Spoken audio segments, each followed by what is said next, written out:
Good morning, everyone. Good morning. Good morning. It's been a long time since I've given a talk in my robes. And I was just thinking, why am I so nervous? The robes sort of, because what I remember talks of people who have given talks in robes, Maizumi Roshi, Nikoli, Chikyo, McMahon Roshi, all these wonderful teachers with their robes on. Bernie Glassman didn't wear his robes, but he was definitely an amazing Roshi.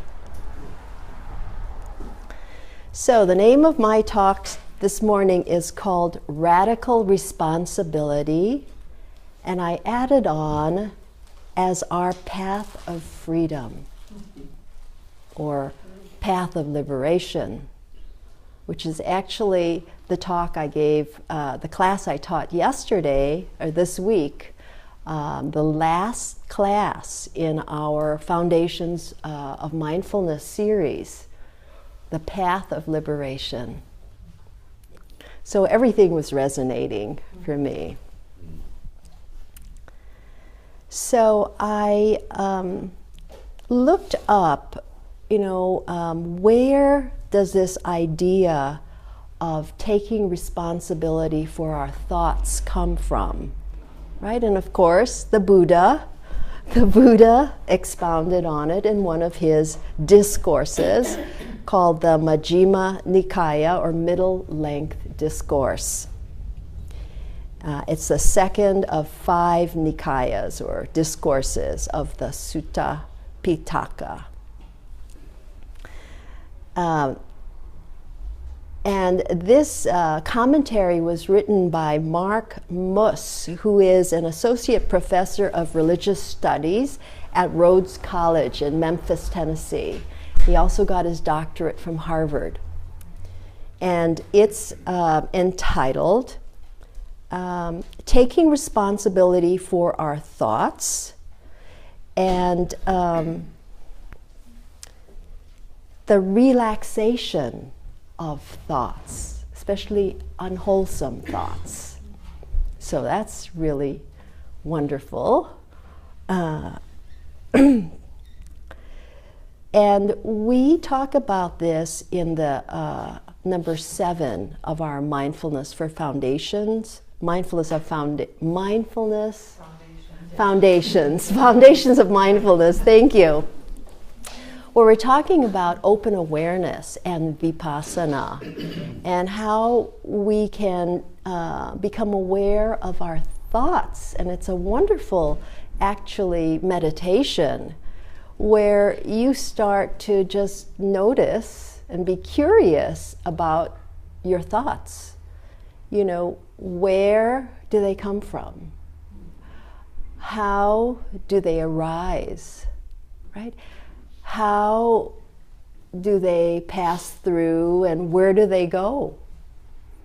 And what takes its place also, just kind of getting curious, and you notice they're rather slippery, right? Rather slippery. And so the first insights, according to Mark, is that you recognize that your mind has a mind of its own, basically.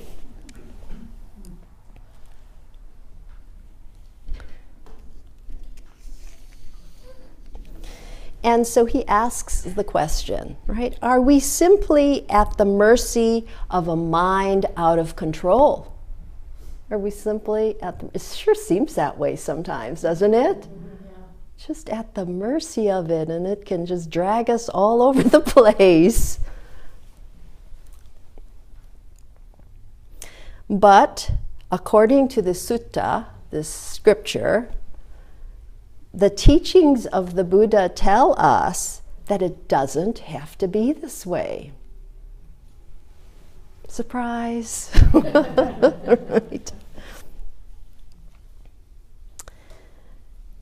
And so he actually has a regimen for you to follow in this sutra to work with your slippery thoughts that you think are actually quite solid many times.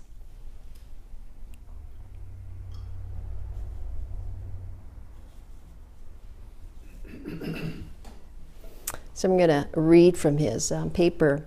Like all phenomena, the mind is a conditioned reality.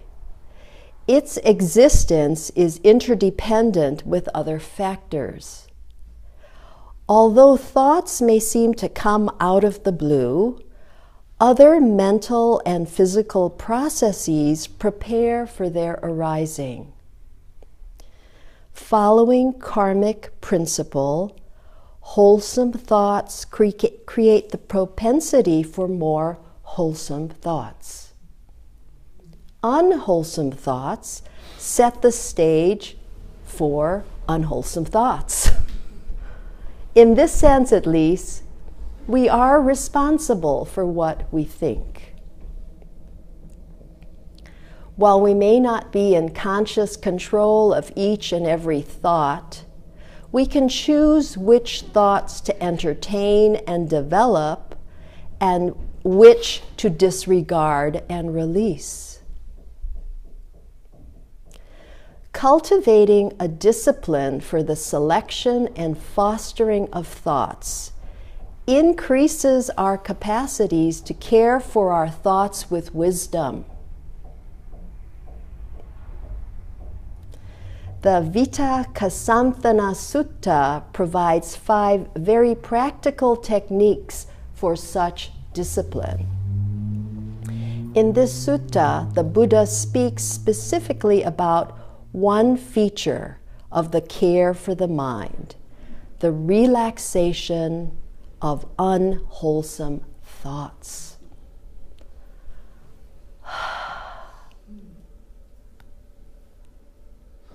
Yet, before we are able to relax unwholesome thoughts, they must be recognized as such.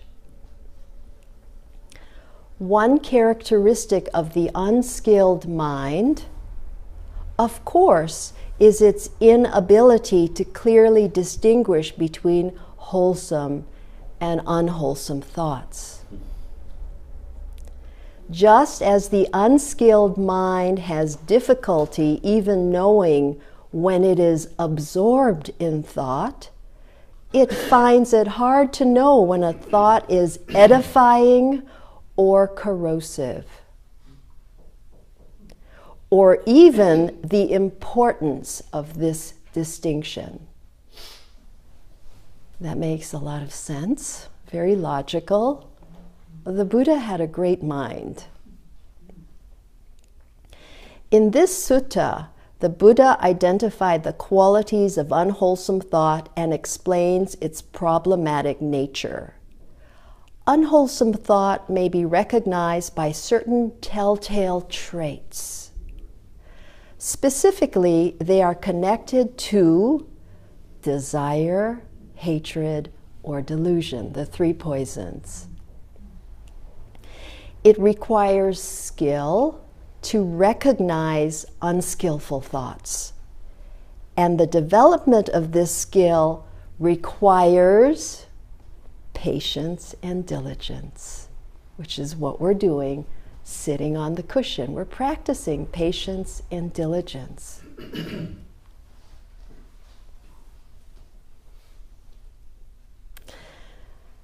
Thoughts of hatred arise.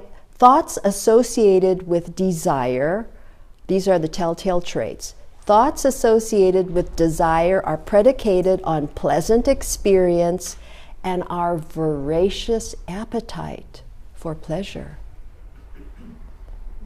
Grasping, wanting to keep this pleasurable experience, right? Thoughts of hatred arise out of aversion and our desire to avoid unpleasant experiences. I think we can all relate to this. Who likes feeling down, right? Who likes feeling depressed? No, not me. Aversion, all right? These are telltale traits of unwholesome thoughts. Deluded thoughts are thoughts that are at odds with reality and result from our failure to see ourselves and the world as they really are. We're always wanting something to be other than it is, it seems. We're either grasping for a pleasant experience or we're pushing away if we're feeling angry or we're feeling down. We're trying to push it away. We're trying to fix it, right? We're trying to fix it.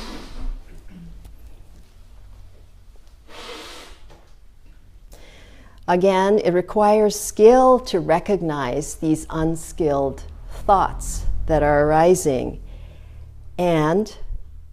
But given time and diligence, we begin to realize when our thoughts are associated with the three poisons: desire, aversion, and delusion. That's why these sessions, the extended practice periods, are so, for me, I find them absolutely necessary for my well-being.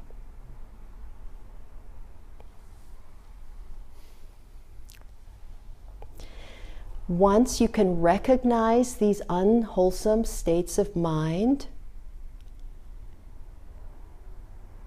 they can be disempowered. But you have to see it instead of just being it and just totally lost in it.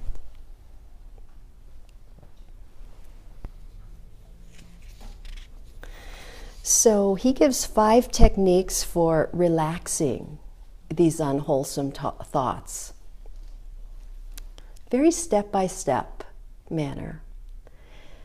The first is replacement. He considers this the easiest of getting rid of these problematic thoughts. So you're just changing the thought with another more wholesome thought. Just substituting.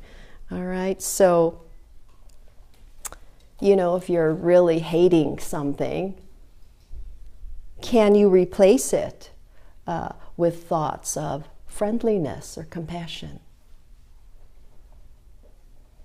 You're having he calls it deluded thoughts, Can you just accept what is? That's not so easy to do. And so, if you are not practicing, there's just no way you're going to still your mind unless, you're already grounded, right? I think there are a few people like that. I myself am not like that. The second technique is just a reflection on the results. So if replacement fails, replacing a thought, might we ponder the effects of holding on to these unwholesome thoughts? Yeah. The Buddha says that mind shapes reality. That as we think, so we become. So then our thoughts have consequences. Do we really want to become the kind of person whose thoughts are shaped, whose life have been shaped by thoughts of greed and hate? Do we really want to become this kind of person? So that's a reflection on the results.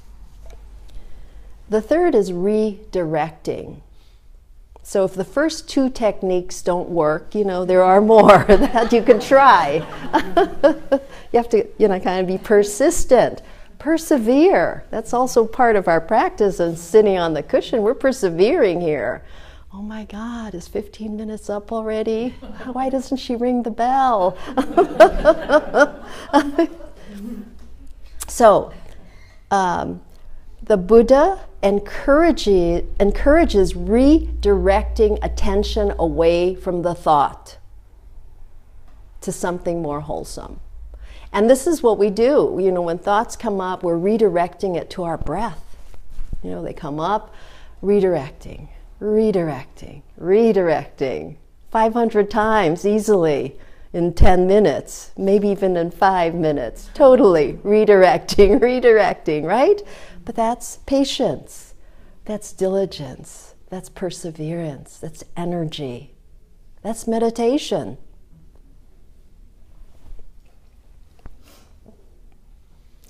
And redirecting attention also relies on the fundamental impermanence of reality. So we know that things are impermanent. Everything is impermanent. We can rely on that.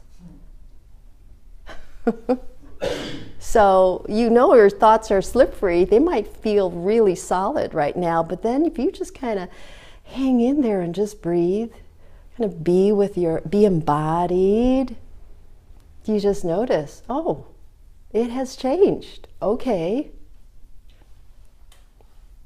Sometimes we have this perverse thing about wanting to hang on to certain thoughts just because it's our reality, or it's our fixed way of how we see the world. So this is something that we can learn to kind of be open and kind of relax our grip on, kind of let it go. All things that arise must fall.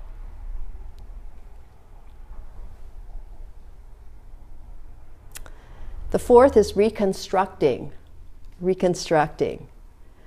And so this is analyzing the formation of the unskilled thought.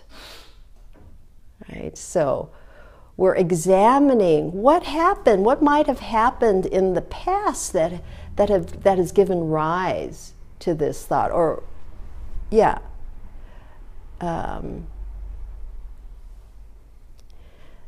knowing that the mind is a conditioned phenomenon, these distracting thoughts are based on other thoughts.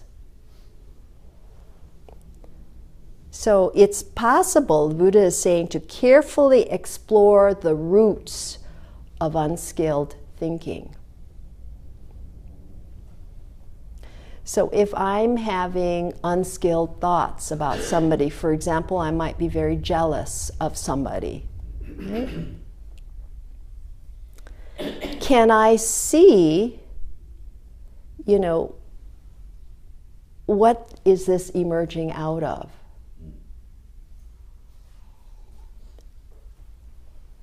Is it a sense of personal not enoughness, inadequacy, that this envy is arising from?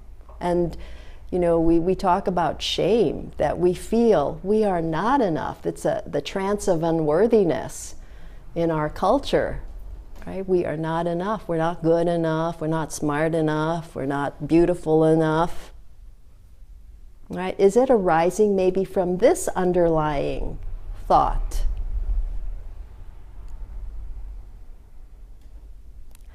And which in turn, of course, that rests on the belief that we are separate and not part of everybody else, right? That idea that we're the separate self that we have worked so hard to build up, which is not true. We've worked so hard, though. How can we let it go, right? This small self. And then the fifth is resistance. And the Buddha, Mark, is saying that this is the most radical technique for removing distracting thoughts. It's by resisting the evil mind. Much like how a stronger man might subdue a weaker man, just by taking him by the shoulders and throwing him out. It's like that kind of resistance to this unwholesome thought. That's the fifth? Yep, it is. The tyranny of unwholesome thoughts over our lives needs to be ended, even if we must finally resort to clenching our teeth and crushing the mind with mind. And you go, wow, the Buddha said this? That's amazing. And Mark also likens it to a scripture Christ saying, if your eye is causing evil things, like dig it out and throw it out because you don't want it to affect the whole being. You have to sacrifice. For the sword. The sword of Manjushri, which is Susan has a beautiful rendition of it, Manjushri. Someone's already bought it, of course. That sword that cuts through duality between you and me. We're not separate. So thinking responsibly, the Buddha definitely encouraged that strongly. And Mark is saying we may not be able to control particular thoughts, but we can influence the conditioned mind that gives rise to particular thoughts. We can prepare a fertile mental soil that increases the likelihood of germinating wholesome, skillful ideas and decreases the likelihood of growing distracting ones. This is our practice. That is what we're doing. We are cultivating the fertility of our minds. So we can work with these thoughts that cause us grief, a lot of suffering and grief.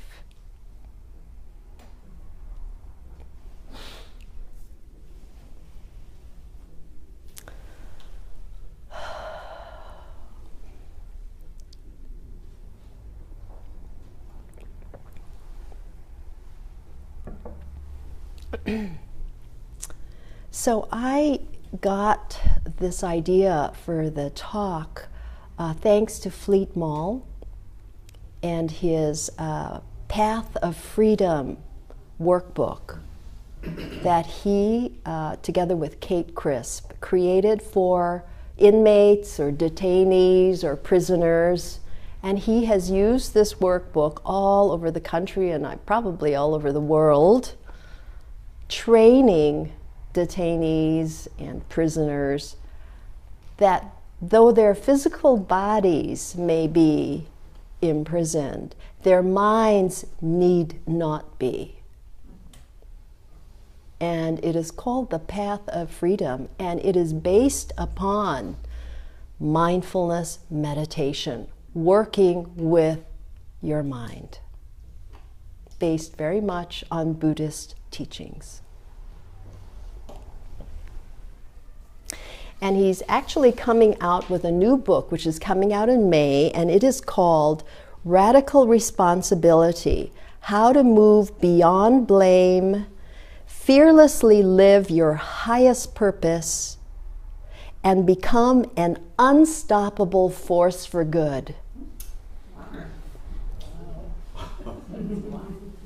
And he is a living example of this.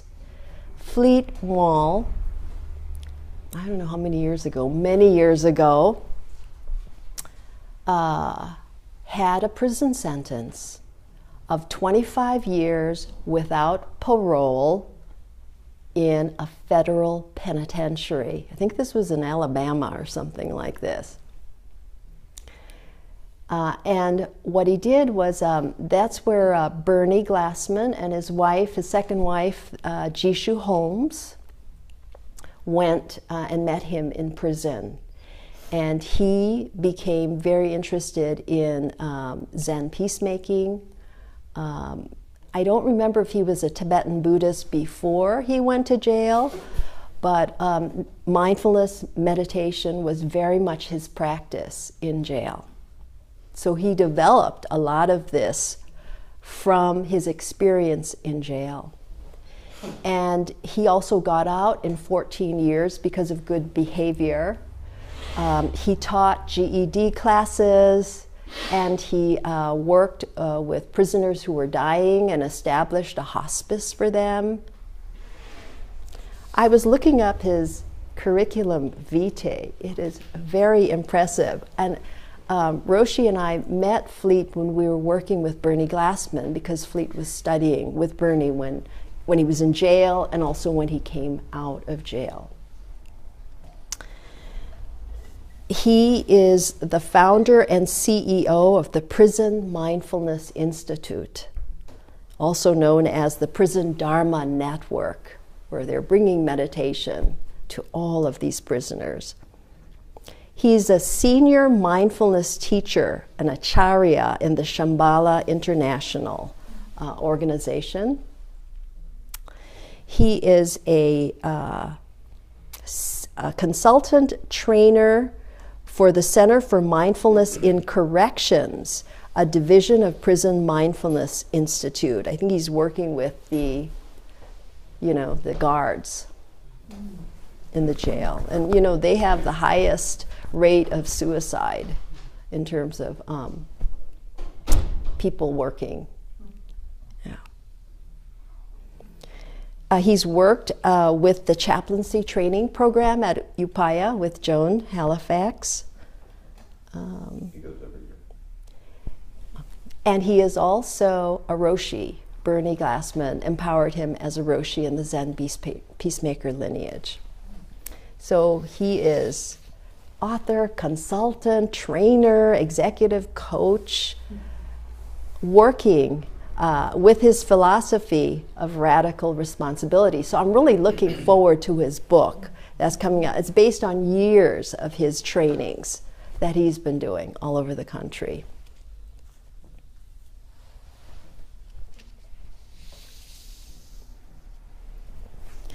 So I've been using his book at the Cook County Corrections Facility on Tier 2M for the women there. And this is a tier that women come to because of good behavior. They get programs. And we're the only program on Mondays from 10 to 11.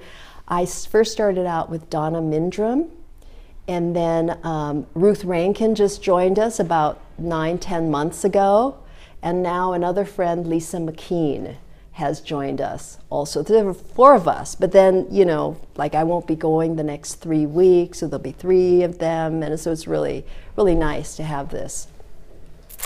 And I must say, it was hard. I mean, it's a little better now, but to go in to a facility where people can't focus, it's really hard to start to talk about mindfulness meditation.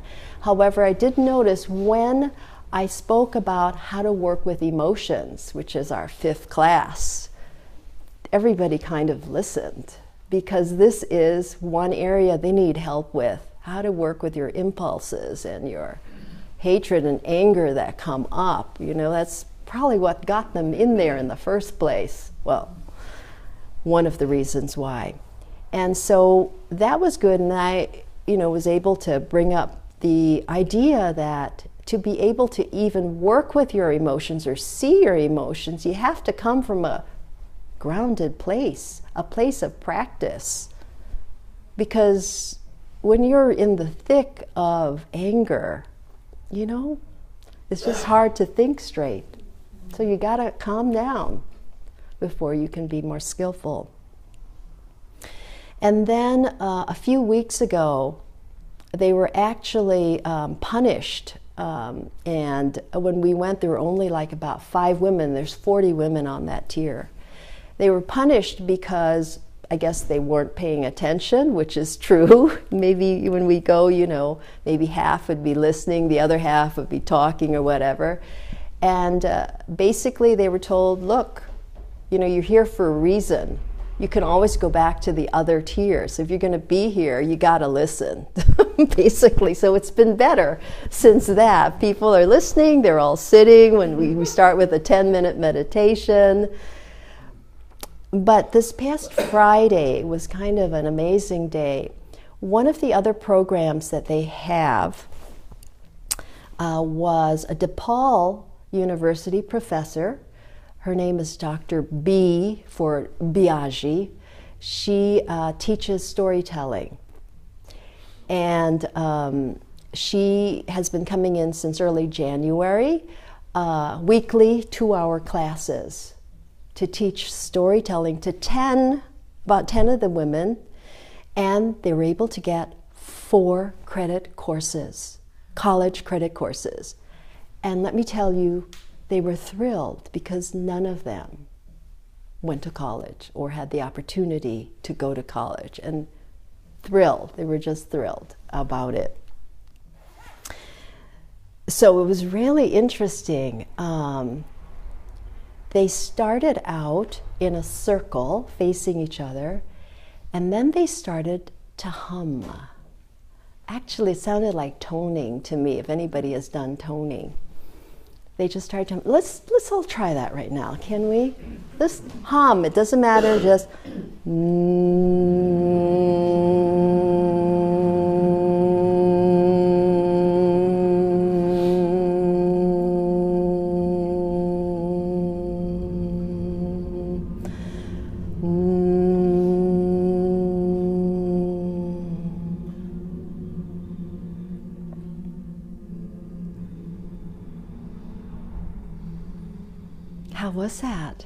How was that?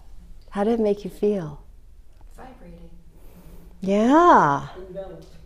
Enveloped. But everyone else was. Uh-huh. Collaborating. Yeah. Yeah. And also, didn't your brain feel a little like it's getting kind of some kind of massage or something? Well, I felt it. I can feel that humming kind of vibrating in my brain, which is really cool. So they started with that. And it was longer, though. It was longer. And then they started kind of being wild, walking around, banging things, but all still humming. So this was a technique that they used. She said, when your thoughts become obsessive, hum. I was like, wow, I'm going to try that. It's kind of being embodied, really. Isn't that fabulous? Mm-hmm. Hum. And also, they were breathing, and they did this whole big, inhale, and then at the very end, they just let it all out. Big sound. And then they started their monologues, 2-minute monologues. But anyway, Dr. B said the breath is so important because the breath, there are emotional bonds between breathing patterns. Breathing patterns and emotional bonds are very much connected. Makes sense? We're breathing on the cushion, we're focusing on our breath. And then when thoughts become obsessive, hum. This was the instruction she was giving for her classes. Like nervous, we have a monologue to do, and so this is really great to just kind of.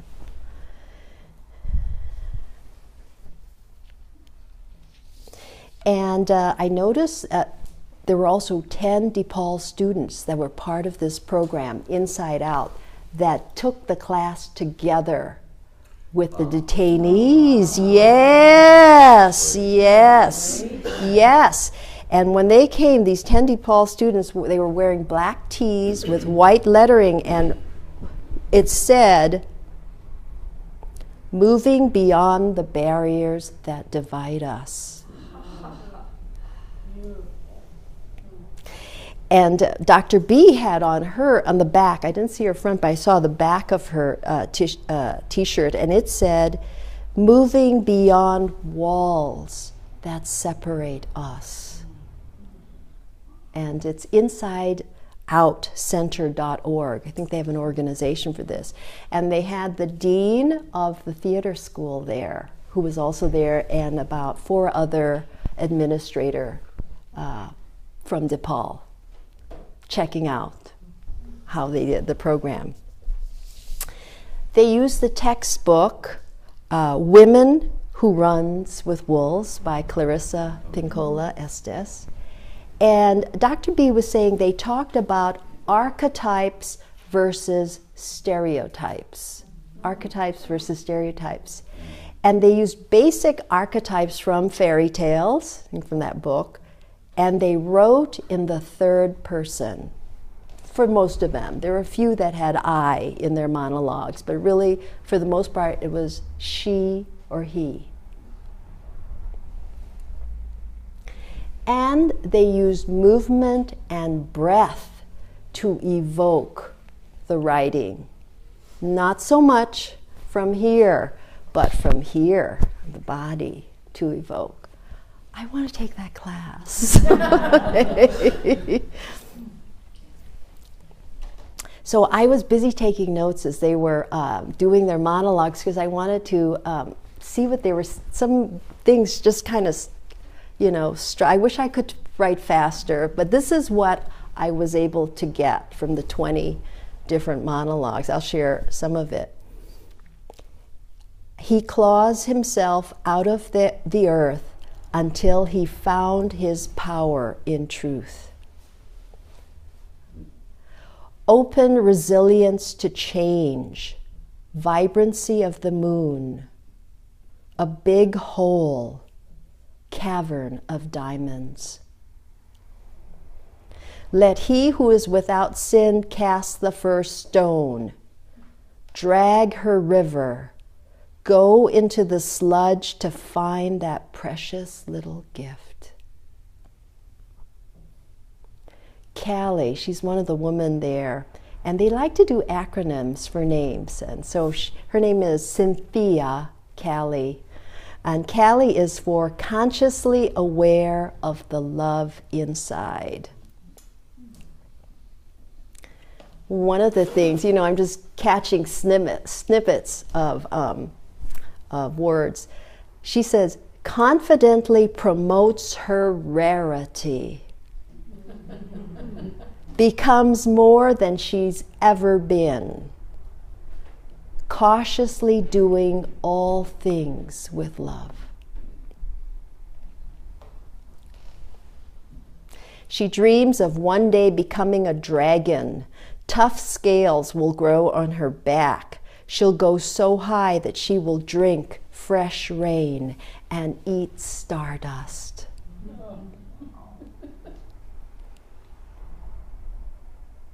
There have never been an equal exchange of care.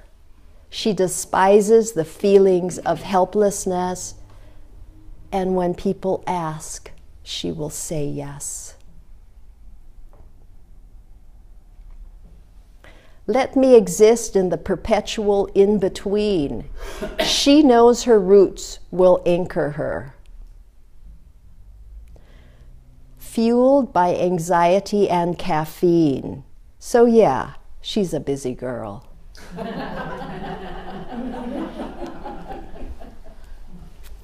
After all the pain, an angel was born.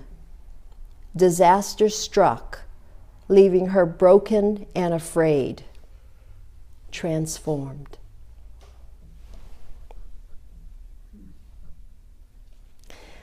Husband abused, Apple was the wife, boozed.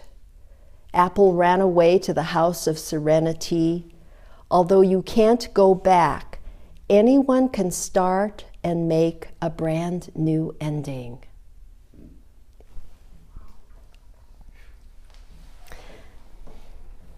The heat hurts. In a while, she'll be able to understand that life is a blessing. These things do not define her. Powerful beyond measure and power beyond assumptions. She is not a victim. She's liberation. And the last was Buddha. She's known as Buddha. She's got a lot of tattoos on her, kind of a big woman. She goes, so what do you think? Like I said, I don't give a shit. It's your opinion. That was the end.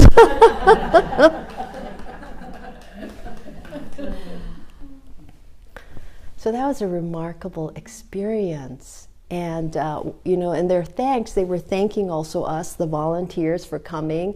They have another group that has singing involved, and they're as a meditation. And they were saying, it all works together for them, and it's really helping them a lot. So that was really wonderful. really quite remarkable.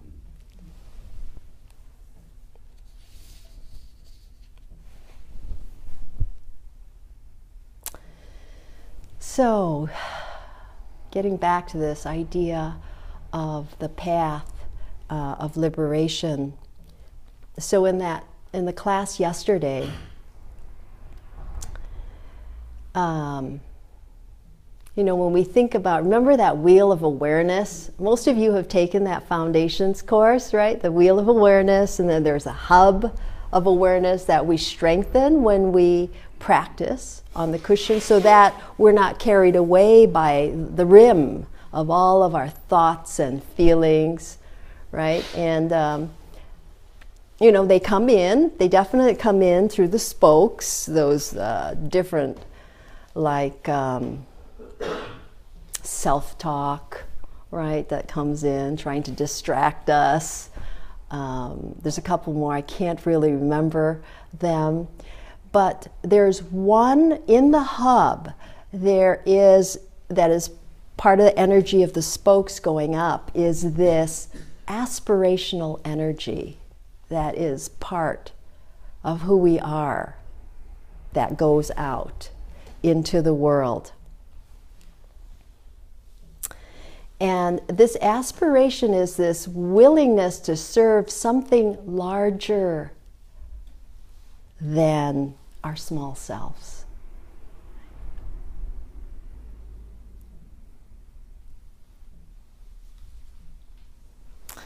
Yes, this aspirational energy is very, it's about really getting in sync with our hearts, our sad and tender hearts for the most part, right? That we cover over with so much to try to be strong. All of this. So getting in touch with our sad and tender hearts is where we find really our richness. Our richness. So our aspiration is to open our hearts. And that's what we're doing also on the practice. We're opening. And I loved Diane's talk last week about everyday bodhisattvas. Bodhisattvas are spiritual warriors because this path is not so easy. I mean, I'm not just talking about sitting on the cushion. I'm talking about our path in life is not an easy one.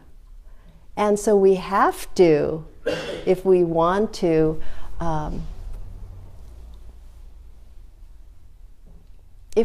get in touch with our wisdom, we have to be courageous and we have to be compassionate. And that's what our practice is all about to me, on the cushion in our lives. So when we're complaining and we're blaming, right, we're really solidifying this sense of our small self. We're solidifying that when really we need to go beyond. And we're creating so much suffering when we do that.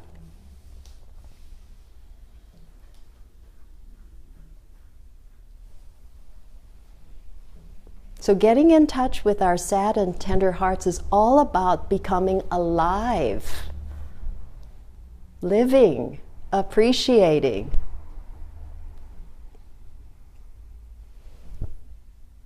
And we notice that there's a warmth and humor there, right? That we don't own, actually. We don't own this sense of fullness and completeness, and that we are enough in the largest sense of the word. We are enough.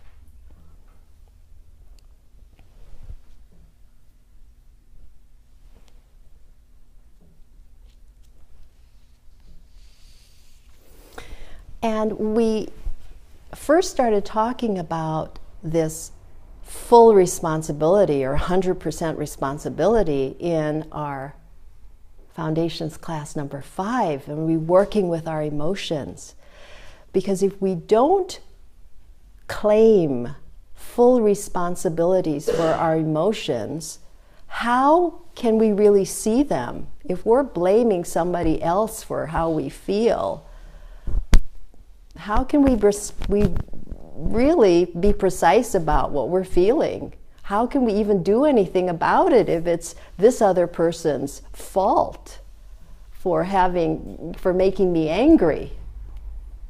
Does this other person have to fix it? No way. They're never going to fix it for you.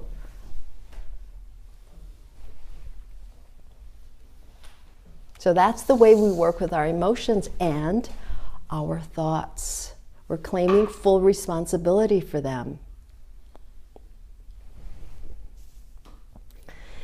And the other part about that class is, it's really recognizing our needs. And Lori has the great NVC practice circle where they're really working hard, because knowing what we need is also not very easy because of things that have happened in the past, and we're kind of stuck there. Needs? What are those? What needs do I have? Let me think. Right? We have basic needs for what? Anybody want to take some guesses here? Safety. Safety, yes. Love, yes. Belonging, yes.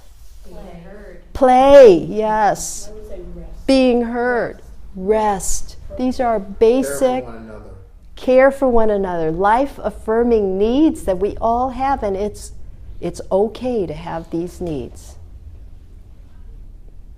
And when our needs are not being met, there's a whole set of negative emotions that arise.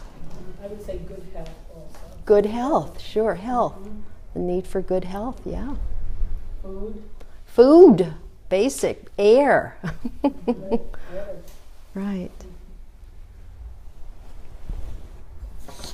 So this is Fleet's thing for radical responsibility, right?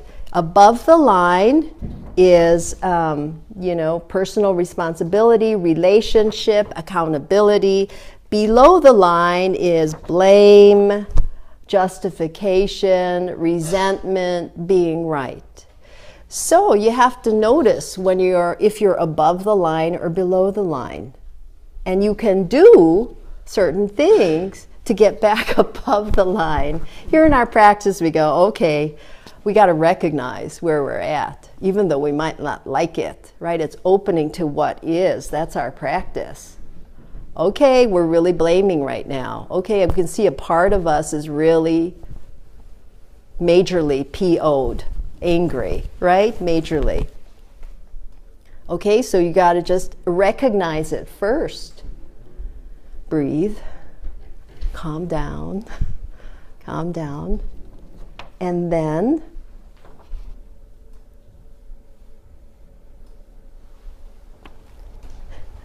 admit silently, I am below the line.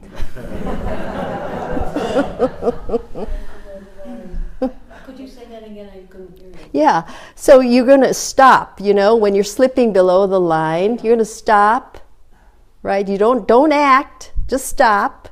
Take breaths, maybe 10 deep breaths. Don't speak until you bring your awareness to the fact that you're caught in blaming, doing. So the third thing is to admit silently to yourself, I am below the line.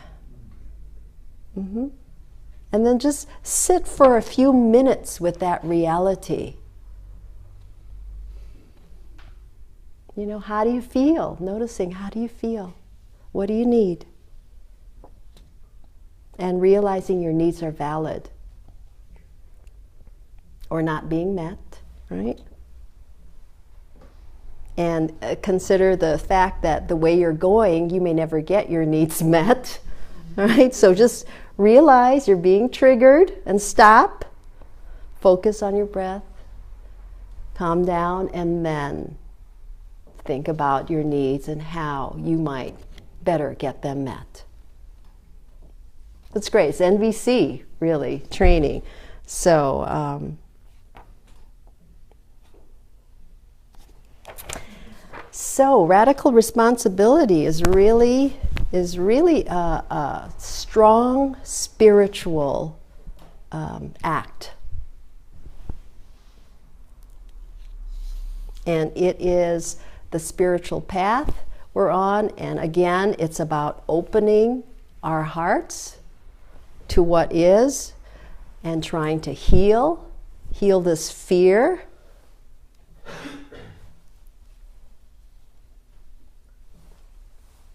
And just being still clarifies our aspirational energy, our wisdom, clarity.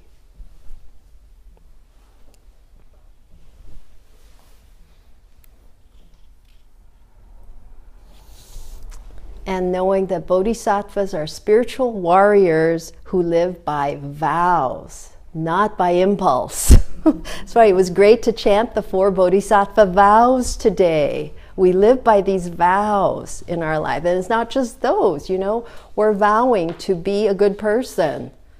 We're vowing to be a good parent. We're vowing to be a good artist, a good singer.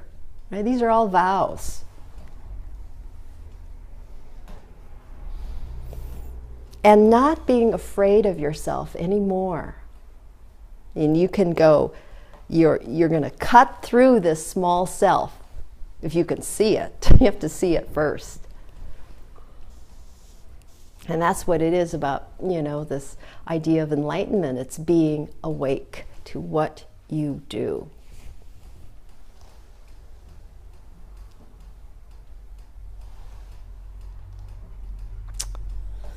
All right, we have a few minutes for questions here at the end. Yes?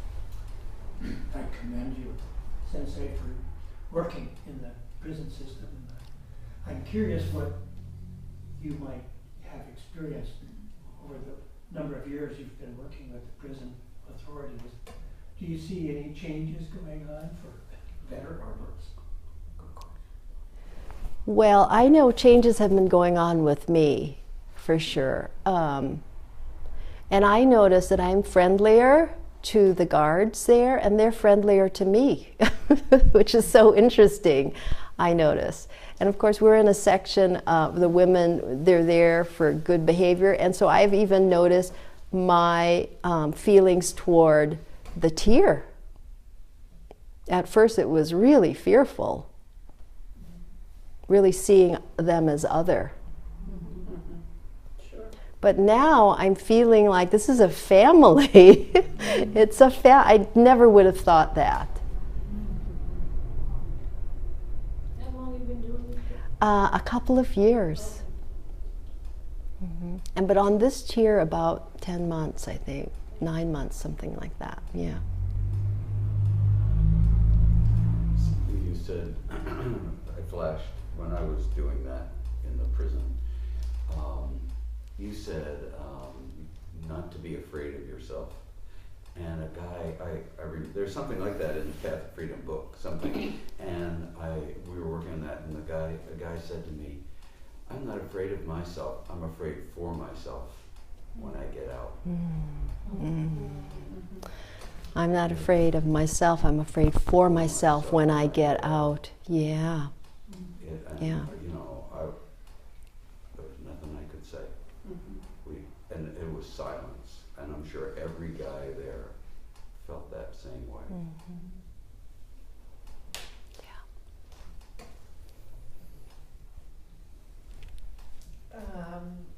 I just want to thank you for a wonderful topic. Yes. I don't think that, at least I'll speak for myself, I don't think I can get enough of radical responsibility. It's in my head, but in my day-to-day life, it's so easy to project, to project on the world. My emotions or my thinking are being caused by this out here, and it's just always so good to be reminded. I love the 5 steps for managing your thoughts. I love the one at the end, like if all else fails, break the glass.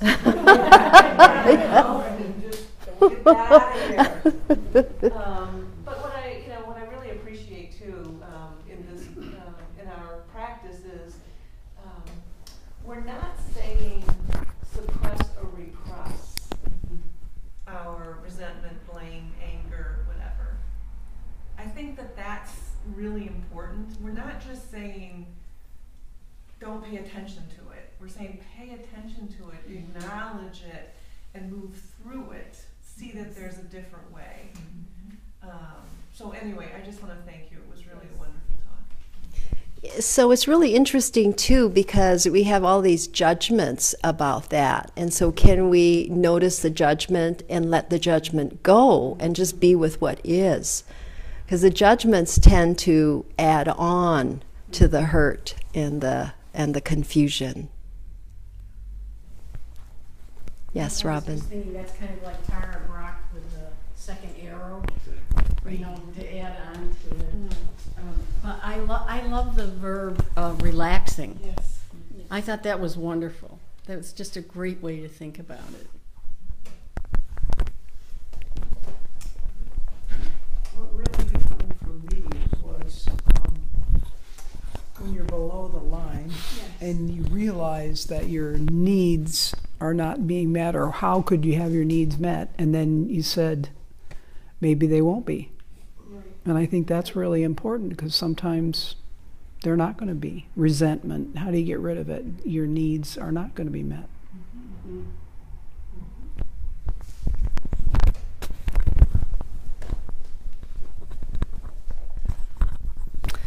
Right, but you can also think of it in a different way too. If you're when you're calm, right? When you're in the heat of resentment, it's difficult.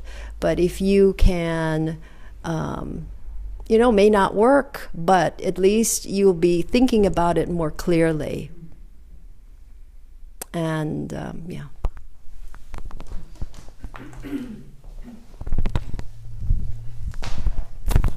Yeah, before I didn't thank you, and I really want to thank you. This is really hits home. But it hits home for me more than just sitting on the cushion. And I've talked about this here. I think the most difficult part of practice is off the cushion. In everyday life, every moment, and to recognize these thoughts in vitro. You know? It's not, context absorbs things. So that with the absorption of in context, then we have to suddenly remember, wait a minute, don't let that thought go. I need to think about that later. I need not to let this happen. Sherry Maples, dear person, said, and Pat and I use this all the time, do you have a computer at home and you screw up, so you hit the redo button? If we can remember to redo in that moment, and then think about, this is like exchanging, what the second one, replacing. Redoing is like replacing. Yeah.